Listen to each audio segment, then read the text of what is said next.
Queridos amigos, la Embajada del Perú en España y el Centro Cultural Inca Garcilaso se sienten muy honrados y complacidos de presentar hoy, en el marco del ciclo La Poesía del Perú, jornadas de creación y aproximación al poeta peruano Jorge Nájar. Jorge Nájar nació en Pucallpa, en la Amazonía peruana, en 1946.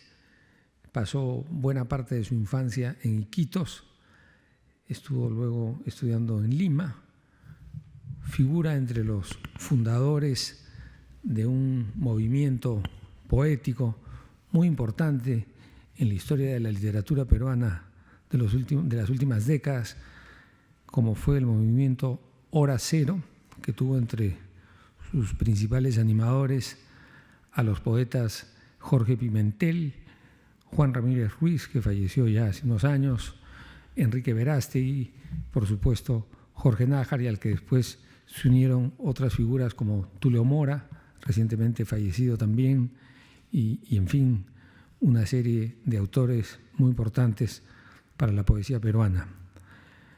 Jorge se estableció a partir de 1976, si no me equivoco, en París, donde luego de haber publicado su primer libro en Lima el año 73, Malas Maneras, ha desarrollado una labor muy importante como creador, como poeta y también como traductor de poesía, narrador, en fin, pero creo que sin la menor duda su gran aporte a la poesía está evidenciado en todos los libros que ha publicado en estos años. Yo solamente quiero darle la bienvenida, agradecerle mucho por haber aceptado participar en este ciclo, agradecer también a Marta Ortiz Canseco, que es, como siempre, la encargada de presentar a los poetas del ciclo La Poesía del Perú, y desde luego agradecer la hospitalidad del Instituto Cervantes y la presencia de todos ustedes. Muchas gracias. Muy bien, muchas gracias, Alonso, por la presentación, y también gracias a ti, Jorge, por estar aquí esta noche y para compartir tus poemas con nosotros y con nosotras, y por supuesto a ustedes por estar aquí presentes. Bueno, mi labor aquí va a ser un poco introductoria de la poesía de Jorge. Una poesía muy interesante en la medida en que pues viene una poesía que viene de la selva amazónica, ¿no? De alguna manera, aunque mezclada con las urbes, diversas urbes peruanas y europeas. Me han pasado, yo he leído una recopilación de la poesía de Jorge y creo que hoy nos va a hacer un panorama, ¿no? De más o menos algunos poemarios. Y en esta recopilación que yo he leído, pues había un prólogo de Ina Salazar, que es otra poeta, escritora, profesora que vive en París, a la que también tenemos mucho cariño aquí en esta casa.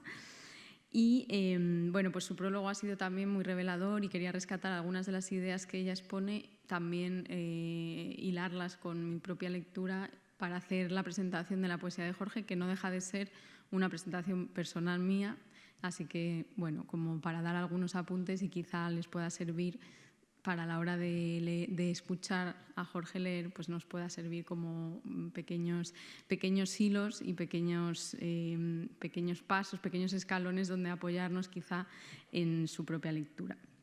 Bueno, como decía Alonso, Jorge participó en la fundación del grupo Hora Cero y en su desarrollo, un grupo que se planteó, en palabras de Ina Salazar, tomar por asalto la ciudad letrada, ¿no? Esta idea de muchos autores de origen no limeño, ¿no? De origen provinciano, que tratan de reivindicar también la conciencia de origen, el retorno a la tierra, una idea un poco telúrica, pero mezclada con ideas vanguardistas y el rescate de algunas ideas de influencia beat, de influencia más vanguardista. En ese sentido, pues la poesía de Jorge Nájar efectivamente me ha parecido muy estoy muy de acuerdo con lo que comenta Ina Salazar, porque ella habla del rescate de algunos mitos, leyendas, territorios, paisajes de infancia, etcétera, y en ese sentido quizá contrasta un poquito con ese espíritu vanguardista de Hora Cero, pero Ina Salazar también insiste en que de alguna manera, incluso estando en ese grupo vanguardista, tú siempre has mantenido un camino muy, muy personal, ¿no? Con una poesía también más narrativa, más conversacional, etcétera. Como ha comentado Alonso, en el 77 o alrededor del 77, Jorge Nájar se va a Europa, deja el Perú y bueno, pues ahí vamos a ver un cambio también en su poesía. Mientras que Malas Maneras, que es su primer poemario, apareció en el 73, pues habla de una infancia en Pucallpa, en la sierra amazónica. También encontramos paisajes, imágenes relacionados siempre con la memoria, con esa memoria de infancia, ríos, personas, incluso se habla de algunos grupos indígenas como los Shipibo, los Ashaninka, elementos que la verdad no estamos muy acostumbrados a ver en cierta poesía peruana, ¿no? Entonces también a mí me ha dado mucho gusto ver representado ese mundo amazónico. Por ejemplo, hay un poema titulado El mundo que se fue, que me ha parecido en ese poemario de Malas Maneras muy representativo de esa nostalgia por paisajes y personas de la infancia, ¿no? También de repente empezamos a ver los viajes. En ese mismo poemario vemos esos viajes de Lima a las provincias, de Lima a la tierra de la infancia, ¿no? Y quizá podamos hablar después de cómo se vive eso siendo un poeta originario de la selva, ese traslado, esos viajes, ¿no? De hecho, es uno de los elementos que rescata también Ina Salazar, el tema del viaje y el tema de los distintos afueras, dice ella. Los matices y las diferencias que hay entre los distintos exilios, porque Jorge primero fue a Lima y después fue a París, un recorrido muy típico de poetas latinoamericanos, ¿no? El viaje a la capital primero y después el viaje a la otra capital del mundo, ¿no? Que como podríamos llamar a París. Y pues Ina Salazar habla de esos distintos afueras y esos afueras que son a veces más lejanos unos que otros, dependiendo no solo de dónde se traslade uno, sino también en qué círculo se mueva, cuán oficial sea su propia escritura, etc. Esto lo relaciona Ina con el poemario Arenas de Lutecia, que apareció en el 78. En el caso de la antología que yo he leído, me he centrado más en el poemario Finibus Terrae, que no sé si apareció en el 84 o en el 85 aproximadamente, en donde también encontramos a Lutecia, que es como creo que se representa la ciudad de París, ¿no? En términos, la antecesora galorromana de la ciudad de París. Y pues pasamos de esa infancia en Pucallpa a, de repente, una serie de paisajes europeos, referencias parisinas, ¿no? El viaje del poeta provinciano de Perú que viaja a París, ¿no? Y cuál es ese cambio, cómo vive esa pérdida del centro, como dice Ina Salazar, esa experiencia de desarraigo, etc. Pero antes de seguir por esta línea europea, me ha interesado mucho el poemario Mate Burilado, que creo que se publicó en el 76 con el título de Patio de Peregrinos, ¿no? Después cambió de título. Y ese Mate Burilado, a mí me ha interesado porque según leía ese poemario, la verdad iba pensando en esos jarrones griegos o romanos en los que vamos viendo como una especie de narración en dibujitos, de narración de los mitos, de leyendas grecorromanos, y me parecía muy bonito pensar en un mate burilado en el que leamos esos mitos, esas leyendas más bien relacionadas con el mundo peruano. De hecho, encontramos geografía diversa del Perú, encontramos alusiones a Jauja, a Paracas, también a Lima, y personajes variados, etc. Entonces, pues me gusta también esa comparación que creo que está en todos los poemarios, al menos yo más o menos la he visto así, entre siempre ese origen, esa infancia en la selva amazónica, esos viajes por el propio Perú, pero también esas referencias constantes al mundo europeo, ¿no? Al mundo cultural europeo. Después de eso, leí el poemario Lienzo Escrito, que se publicó en el año 92, y que a mí personalmente también es de los que más me han interesado, puesto que empezamos a ver ahí algunas referencias a la conquista de América por parte de los europeos, de los españoles en concreto, a esas navegaciones por el mar, y ahí encontramos una nueva perspectiva sobre la cuestión identitaria, ¿no?, en relación precisamente al pasado colonial. A mí personalmente, porque me interesa ese tema, ¿no?, y me parece un acercamiento muy interesante desde el mundo poético. Por ejemplo, hay un poema titulado Salmo Toledano en ese libro que dice así: ¿hay acaso en mí restos del cristiano viejo que pretende convertir en humo la verdad de la historia de los reinos del Perú? Y bueno, pues vemos ahí esa referencia a cristiano viejo. En otros poemarios vamos a ver referencias a los judíos, a los marranos, a Sefarad, ¿no? Entonces, de repente aparecen todas estas cuestiones del pasado o del entronque posible de las raíces peruanas en relación a posibles ancestros españoles, ¿no? Y en ese poemario, Lienzo escrito, además hay un diálogo muy bonito con algunos pintores de la tradición occidental, de la tradición europea, como por ejemplo el Greco, Velázquez, pero aparecen también otras referencias andinas como la danza de las tijeras. Así que se mezcla continuamente esta geografía española, esta geografía cultural española, con constantes referencias a la geografía cultural de origen, ¿no? Incluso se ofrece también una reflexión sobre la pintura, que me ha parecido incluso interesante pensar en esa reflexión sobre la pintura, pensarla también sobre la literatura y sobre la propia poesía. Y en el poema Lienzo inacabado, el poeta se pregunta: ¿qué es la realidad de la pintura? Un viaje solitario en el que alguien desvanece el espacio en pos de alucinación. Así que incluso más allá de todos estos paisajes que estoy comentando, de paisajes peruanos, de paisajes europeos, hay también esta representación, esta propia reflexión sobre el cuerpo, sobre la materia artística, ¿no? En este caso es la pintura, pero me gusta pensarlo también en relación a la propia escritura, ¿no? Y a la escritura también como viaje, que es otro de los elementos que destaca Inna Salazar precisamente, ¿no? La escritura como viaje, que aparece en varios poemarios. A ver si me ubico. Sí. Bien, más adelante, en el 99, aparece Mascarón de proa, que también es un libro que ofrece de nuevo referencias peruanas, lo que comentaba antes de referencias a los judíos, a Sefarad. Y en este caso aparece la ciudad de Róterdam, también muy interesante. Creo que Jorge ha vivido en varias ciudades europeas, o por lo menos ha viajado y ha conocido, ¿no? Y eso está también en los poemarios.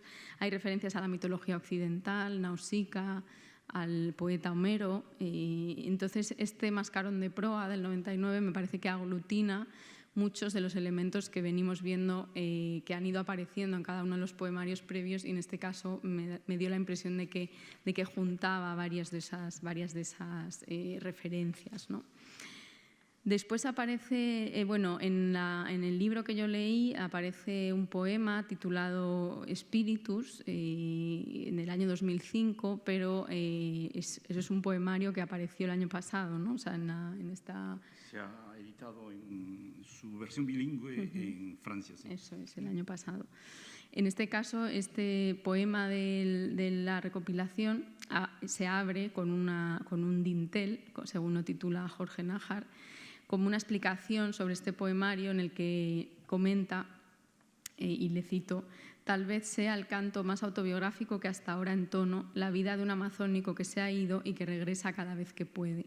Un viaje hacia la sangre. ¿Qué somos? Y bueno, pues precisamente si vas a leer algún poema de ese poemario Espíritus, pues quizá podamos tener en la cabeza esta pregunta, ¿no? Y este viaje hacia la sangre y esta reflexión continua sobre el origen. Bien, después en los años 2000, en 2007 aparece el poemario Allí donde brota la luz, 2008 Resurrección, 2013 Piedra angular y 2016 el último poemario titulado Hotel Universo, que es el previo a este poemario Spiritus, ¿no? Si no me equivoco. en donde en Hotel Universo, bueno, pues ya y cierro con esto, me ha sorprendido ver nuevas referencias relacionadas en este caso con paisajes un poco distópicos, ¿no? Ahora que está un poco de moda estas cuestiones de la distopía y de repente encontramos pues centrales atómicas, refrigeración nuclear, una especie de sensación de desasosiego por estos problemas contemporáneos de un poco catástrofes que nos rodean. Y bueno, esto me pareció una novedad en la línea de los poemarios en los que estaba leyendo, pero tampoco me ha parecido, no lo he leído en términos pesimistas, en términos de pérdida de esperanza. De hecho, alterna mucho estos paisajes un poco catastróficos con paisajes más idílicos. Y hay un poema titulado Hotel Universo, Cosmogonía, que está dividido en 5 partes y que también, bueno, me parece representativo del propio poemario, no solo por el título, sino que bueno, pues es una suerte de efectivamente cosmogonía en donde también de nuevo aglutina todas las ideas, o me ha parecido comprender que ahí está un poco la clave del propio poemario, ¿no? En términos de, bueno, también aparecen cuestiones de situaciones de hospital, incluso como rezos, ¿no? Diosito, no me acuerdo cómo era, pero me gustó mucho esa parte. Acuérdate de mi Diosito. Acuérdate de mi Diosito, ¿no? Como bueno, un cambio de tono en ese último poemario, y supongo que en Espíritus, que no, como digo, solo he leído un poema, no he leído el poemario entero, pues también ofrecerá nuevas claves. Así que bueno, con esto les dejo, con estas pequeñas pinceladas. Espero que les pueda ayudar en algo, ¿no? A lo mejor despista más que ayuda, pero bueno, vamos a verlo ahora según la lectura que nos ofrezca Jorge. Así que cuando quieras, Jorge. Muchas gracias. Marta, estoy muy feliz de estar a tu lado. Muchas gracias por lo que has dicho. Agradecer también a la Embajada del Perú por haber tenido esta idea y a esta casa por acogernos, a ustedes por estar aquí. Muchas gracias. Voy a detenerme a leer algunos poemas. Trataré de ser panorámico. Si me vuelvo aburrido, ya saben la seña, ¿no? Corta. Entonces, de malas maneras. El primer poemario que publiqué en 1973 apareció en la localidad de Pucallpa, donde yo nací, y creo que fue el primer libro que se publicó en dicha localidad. No sé si han seguido publicando allí. El primer libro, sí, porque tuve la idea de convertir en cómplice mío al director del diario, y le dije, oye, esto podría marcar un hito, no por lo que diga o lo que vaya a decir el libro, sino porque tu diario será el primero que va a publicar un poemario en esta localidad. Y Fernando Sánchez Vela, se llamaba el periodista, ahora ya fallecido, tomó la idea y así salió Malas Maneras.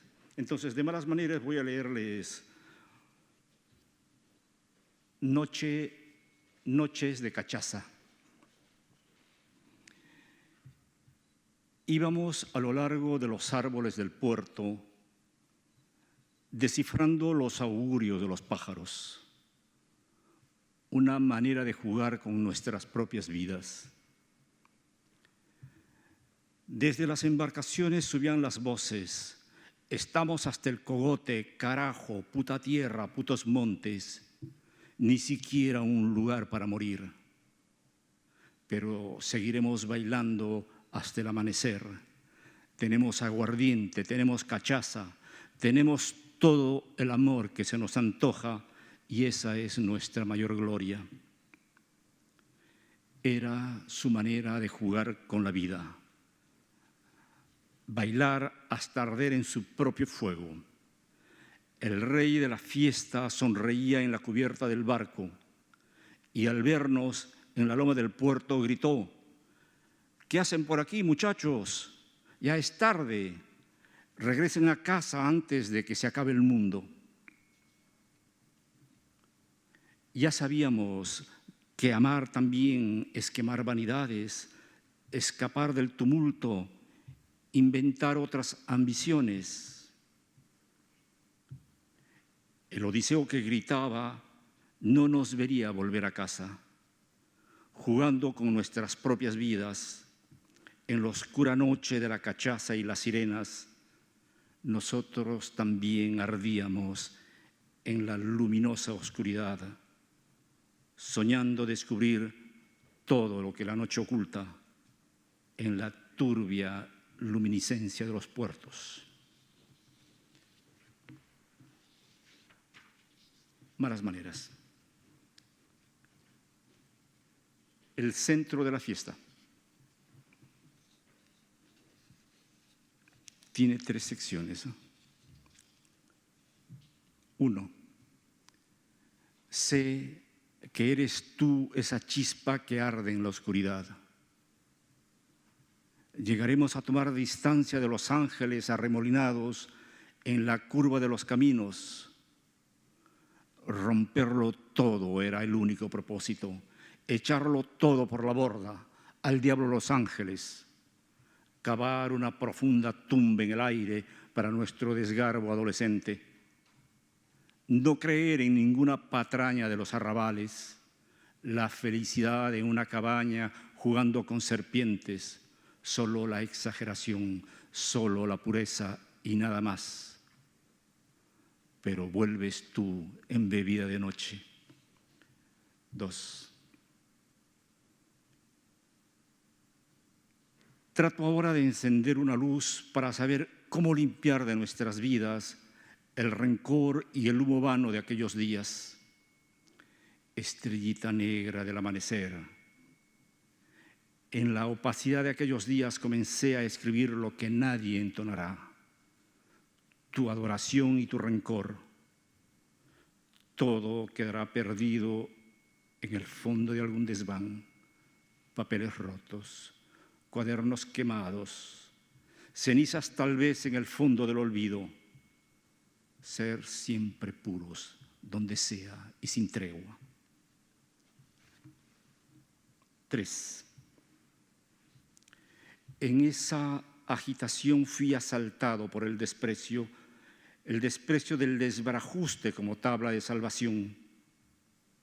Y tu cabello reluciente, estrellita, brillando cuando la luna, tu cabello como cuerdas para perder el alma.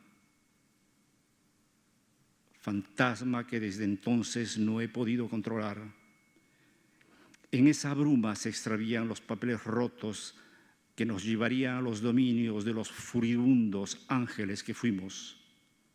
Era la consigna, ser siempre los reyes de la fiesta, los reyes de tu fiesta, estrellita, un cuerpo celebrado a la luz de la luna.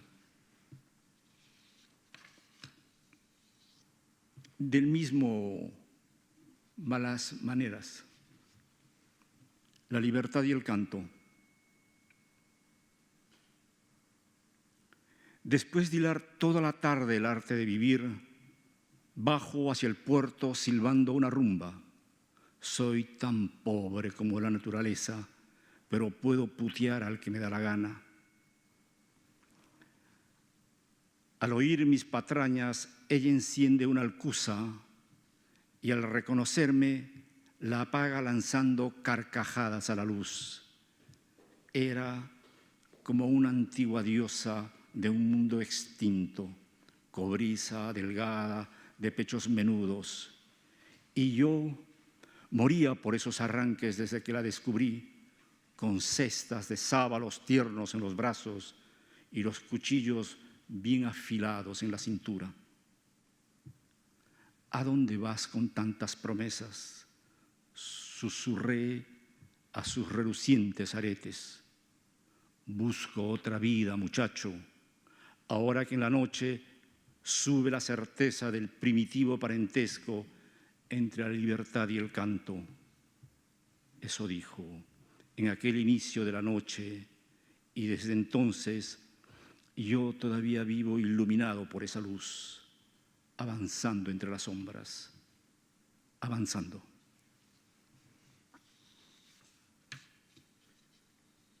Malas Maneras tiene varios registros. Lo que han escuchado es uno de los registros. Aquí va el otro. En la penumbra. El sonido de unas voces en la alta noche solía despertarme. La anciana, vencida, dormía a mi lado. En la habitación contigua ardían delirios de un paraíso extinto en otro mundo, cuando las correrías para atraparlos y venderlos por 4 centavos. Paín y sus demás hierbas, como una sombra erguida en el infierno. En medio de la pesadilla, Paín sudaba y gemía. Hacía ya tanto que lo habían arrancado de su reino, pero jamás el olvido cupo en su alma. Un chasquido, una minúscula llama, bamboleándose en la oscuridad, en silencio, encendía una vela y se arrodillaba. Por las nacientes del río de los enemigos, se sube a las tierras de Pachacamaite. Él es Padre, Él es Dios, Él lo sabe todo. Él tiene las llaves del reino, arco iris, a donde vamos todos a morir. Pero yo, antes debo volver y ser el hombre verdadero que en mí subsiste. Ayúdame, Señor, a salir de la cueva oscura donde Oshero, el cangrejo, me ha encerrado. Así oraba el anciano antes de apagar el mechero que velaba la imagen de otro Dios. ¿Dónde estás, Paín? ¿Dónde estás, Ashaninka? Lejos, muy lejos, surcando el río de los enemigos, más allá de las palizadas, yendo al reino de Pachacamaite, el Dios, el Padre, allí donde se hunden los arroyos y los pájaros desvían sus vuelos, allí donde canta el viento y el aire es mío, hacia los dientes, los huesos, los picos, los silencios del Cerro de la Sal, que son míos, siempre míos. Toda su vida el viejo Ashaninka oró a dioses sordos, ciegos, incapaces de comprender el fondo de su única plegaria, recuperar el reino. En la bruma nocturna yo contemplaba aquellas escenas. Luego, tembloroso, me dormía abrazado a la abuela para aplacar demonios que ella había aprendido a domesticar en el fondo de sus propios huesos. Quiero que el susurro de esos hombres subsista en mi voz. Quiero que los gritos de sus hijos sublevados por un sitio en el reino donde siempre estuvo la casa encuentre oídos en la cacofonía del mundo. Quiero creer que memoria y pensamiento vienen de la misma luz. Quiero que esa imagen en la penumbra persista en mi memoria.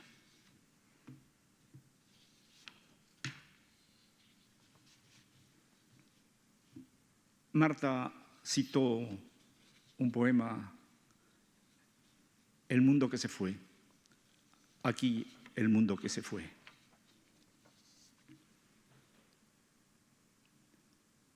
Nada es verdad salvo el deseo de sobrevivir, y yo que avanzo buscando otra vida, pateando espinazos de pescado a orillas del río sobre la hierba seca. La princesa del puerto comerciaba ilusiones en los campamentos madereros en vía de extinción. Eso que nos hizo vivir y ahora nos mataba. Balsas de cedros y caobas sobre las turbias aguas, donde yo reconocí el mundo que se iba. Ese mundo de hachas, machetes, motosierras, ese mundo que se tragó a tantos guerreros, mis abuelos, mis padres y una larga parentela. En el descenso de esa tarde susurré: ya te he soñado demasiado, oh señora mía. Antes que se acabe el mundo, habrá que pensar que más valen los actos que los sueños. Ardió el silencio. Cantaron todos los felinos: cara de perro, corazón de ciervo, ¿cómo te atreves si no eres más que un pajarraco? Y yo respondí: o sea que nunca conseguiré un vello de tu axila por la pura ficción del regreso de los héroes. Así grité, arrojando mi desesperación a la turbulencia del río que ardía a sus pies. Al día siguiente fue otra historia. La diosa del puerto y yo llorábamos sobre los cedros flotando en las aguas del río que nos ha devorado la existencia, el río del tiempo que es la sangre de los vivos, el río de las sombras que es el sudor de los ausentes, orillas donde tú ya no estás y yo tampoco, pero recuerde, señora, yo fui el árbol, yo fui el hacha, yo fui la motosierra y fui el patán que regó con sus sudores los pétalos de ese cuerpo.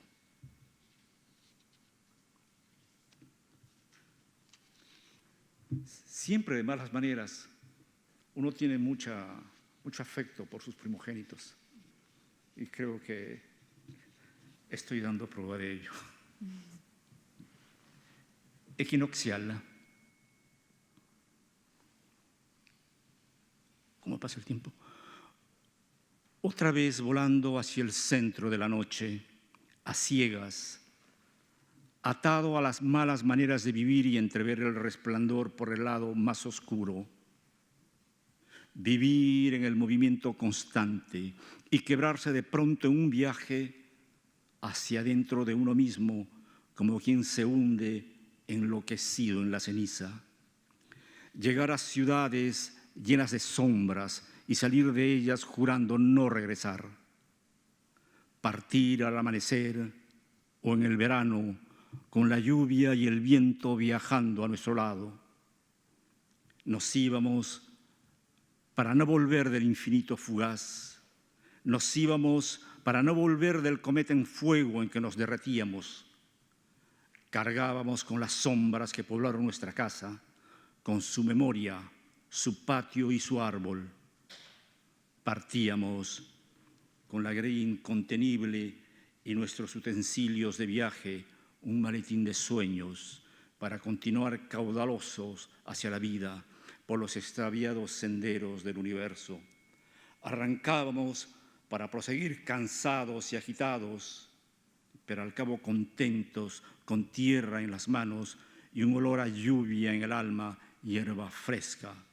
Al amanecer estábamos en el centro de la tierra.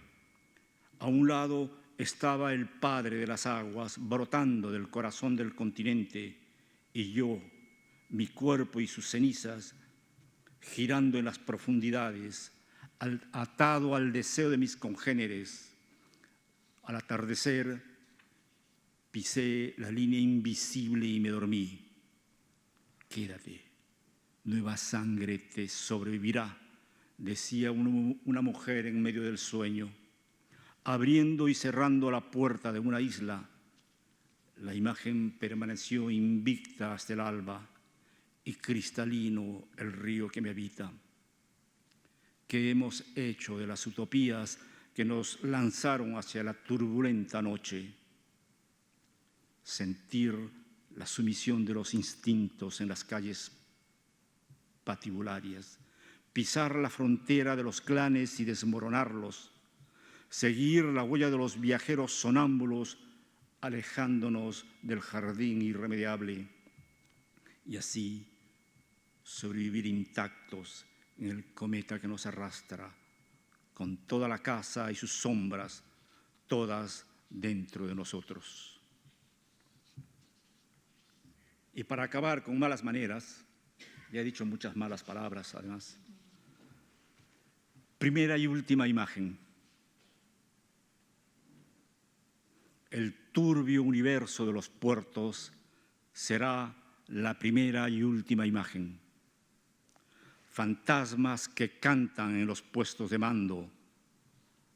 Acertarás más en la vida cuanto menos te aventures en los misterios del interior de las estrellas. Acertarás cuanto más cerca te halles de la repetición de lo que fuimos.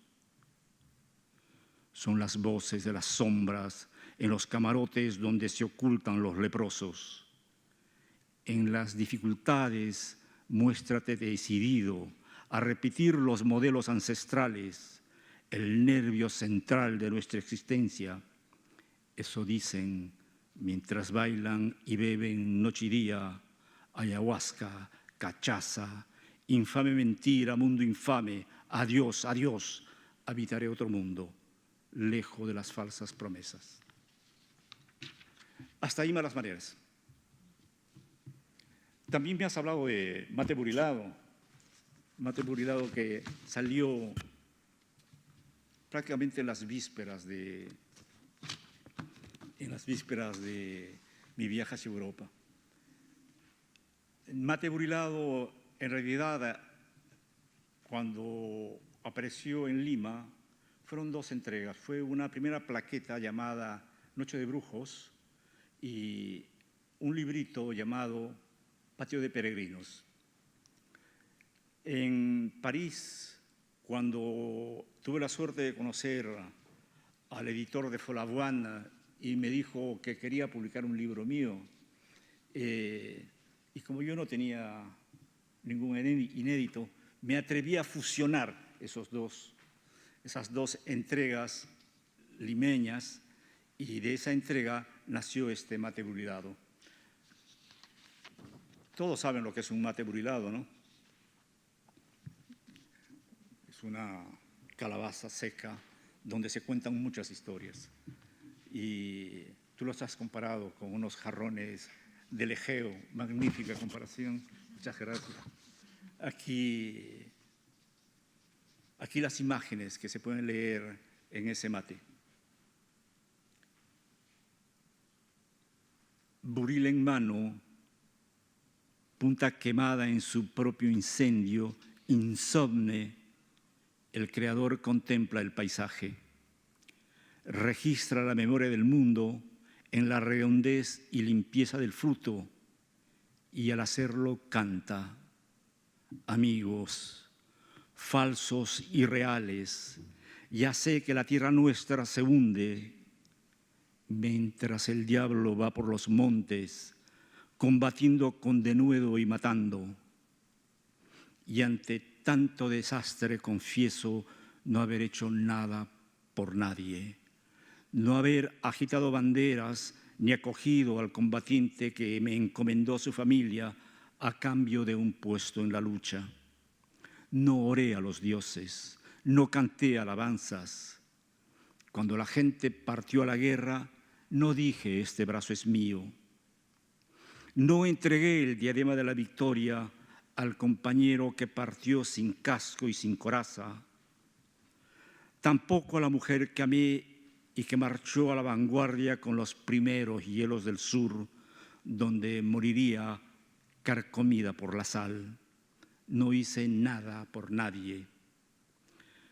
Mas las escenas que aquí grabo sean memoria y retoño de la poca gloria que nos queda antes de partir en pos del perdón de los que cayeron allá en el monte. Mate burilado, primera imagen. Otra imagen de ese mate, el arte de beber. En su obra reluce una fiesta en la parradera, y en un ángulo de la vasija el artista anota: por sus maneras de beber los reconoceréis. Con caligrafía menuda mientras evoca: Permanecimos ebrios durante el invierno, la primavera, el verano, el otoño, haciendo de borracho carpintero entre los marineros borrachos y sucesivamente bellaco entre bellacos.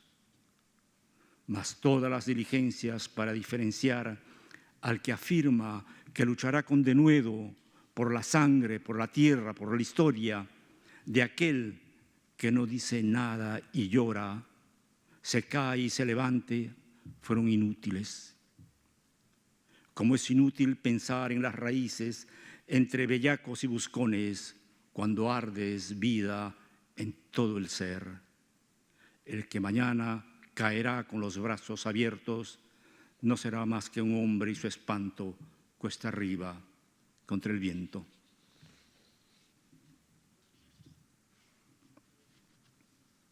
Giralda, un apodo.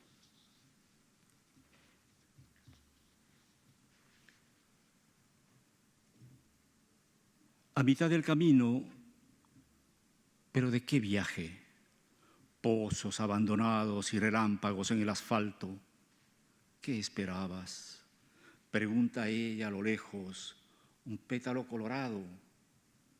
Caminos al otro lado de la noche.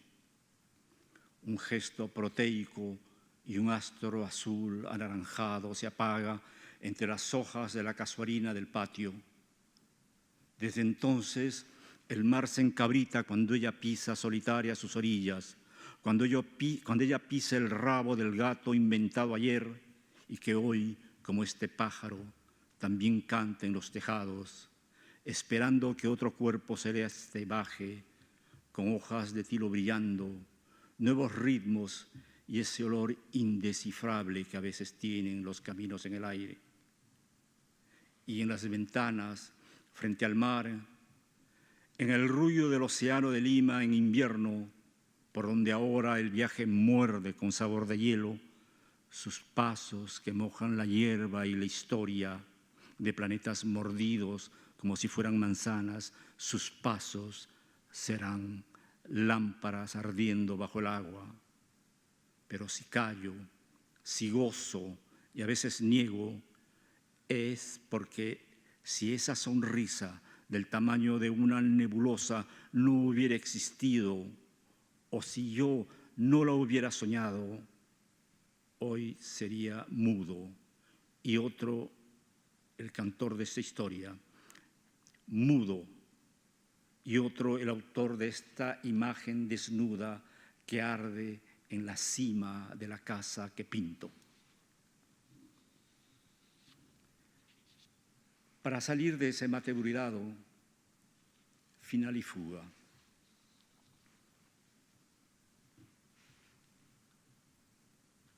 Ya oscurece y el aullar de los lobos lame la piedra en la montaña.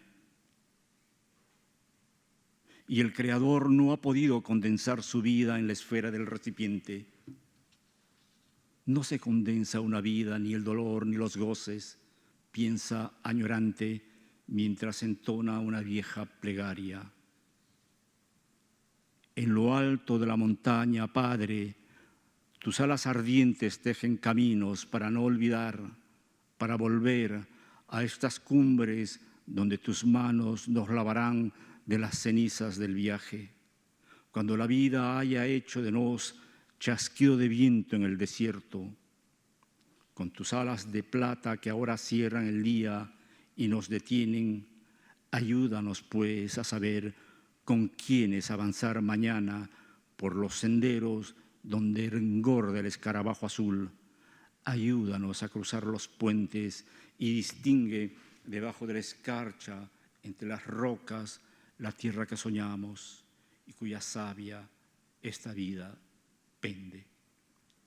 Los lobos siguen aullando en la noche y el artista saborea la esencia de la coca mientras se repite: no se condensa una vida, ni el dolor, ni los goces, solo su propia ficción. Se acabó Mate Burilado. Ya dijimos que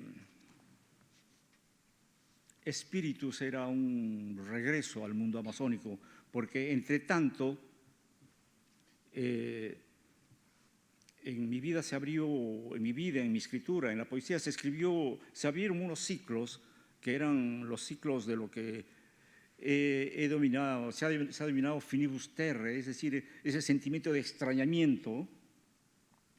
Y ese sentimiento de extrañamiento se manifiesta en diferentes etapas de lo que he escrito. Al mismo tiempo, hay otra sección que se llama Hotel Universo, y entre esa sección llamada sección Universo, yo colocaría Lienzo Escrito, por ejemplo. Lienzo Escrito, que es un recorrido por los íconos, como decimos en el Perú, iconos creo que se dice en España, ¿no? Por los íconos de la pictórica y mi lectura de esas imágenes, mi lectura no solamente de la obra, también mi lectura del pasado, ¿no? Y cómo esos símbolos yo también creía que me pertenecían, creo que me pertenecen. Bueno, ese es otro de los ciclos que se han abierto en lo que yo he hecho hasta ahora. Pero en verdad, lo que acabo de leer, Malas Maneras, Mate Brûlado, vuelve a abrirse en Espíritus. Yo no sabía que yo llevaba dentro de mí un ícono, que yo llevaba dentro de mí un mate brûlado, y que en ese mate brûlado yo iba poniendo historias, iba poniendo imágenes, iba poniendo oraciones. Y esas oraciones son las que se plasmaron en este tercer momento de lo que yo creo que es Mate Brûlado, Espíritus.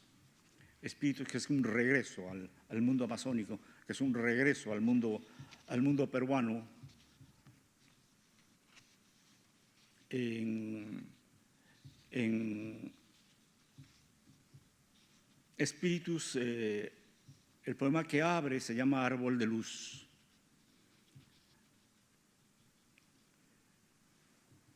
Y como decíamos en la escuela, y dice así: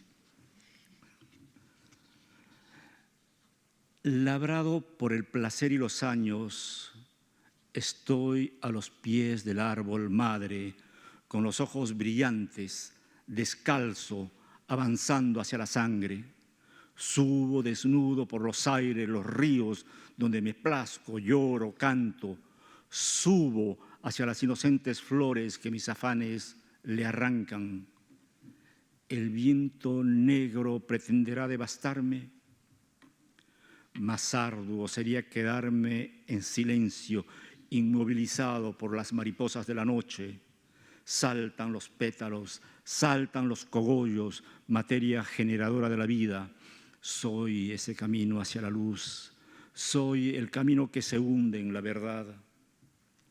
Entre quienes van a quién sabe qué profundidades, qué placeres, doy un salto hacia la luz, y allí encuentro en la algarabía de criaturas de la vida, del dolor, la humildad de los que vuelven, el jolgorio de los que se van, y en compañía de ellos me digo: al diablo el oropel, al diablo los festines, las luces de Bengala, al diablo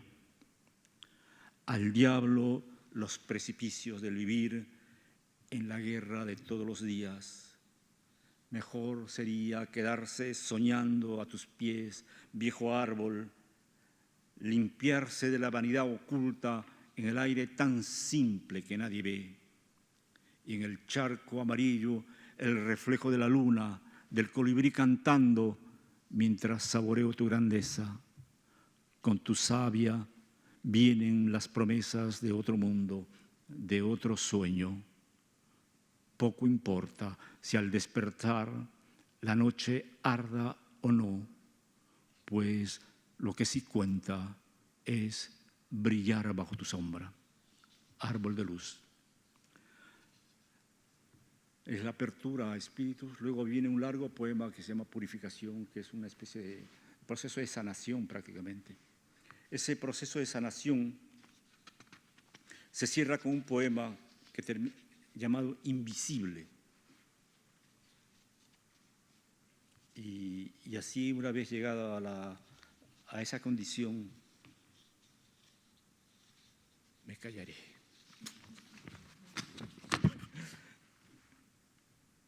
Invisible. Cuando regrese, si alguna vez ocurre, estaré muy lejos de cuanto pudo haber sido.